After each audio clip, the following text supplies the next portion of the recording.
Živi vampir ili ruski koldun se smatra da je čovek koji je za života ušao zao duh, a on bi se predao njemu i postao živi vampir. Smatra se, pošto je živi vampir grešan i loš čovek, da ne može lako umreti, već se dugo muči pošto mu zemlja neće primiti kosti. Kako mu je pristup svetu mrtvih otežan, on živi i luta svetom i nanosi pakost i čini ista dela kao i vampir posle smrti. Srpski živi vampir jeste mnogo sličan ruskom koldunu, koji su smatrani da su bili druidi ili magovi, koji su služili nečistim silama. Koldunom se nastaje posle obučavanja kod drugog starijeg kolduna i sklapanjem saveza sa nečistim silama.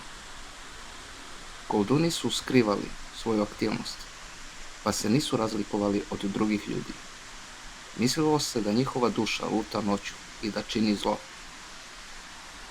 Koldunom se može postati i nedobrovoljno, zato što je koldunova smrt teška i mučna, a oni su svesni svoga kraja, pa se trude da skrate svoje muke svojevoljno ili da predaju neki predmet nekoj osobi zbog čega ta osoba postaje koldun.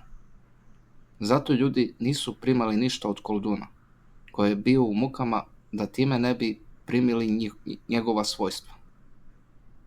Od umrlog kolduna se obezbeđivalo na taj način što bi se u njegov grob zabadao glogov kolac, a pre sahrane bi mu podrezali pete ili žile ispod kolena, da ne bi ustao iz groba. Ovakva su verovanja bila rasprostranjena po celoj Rusiji i Ukrajini. Nadam se da vam se sviđa ovaj video. Zdravo!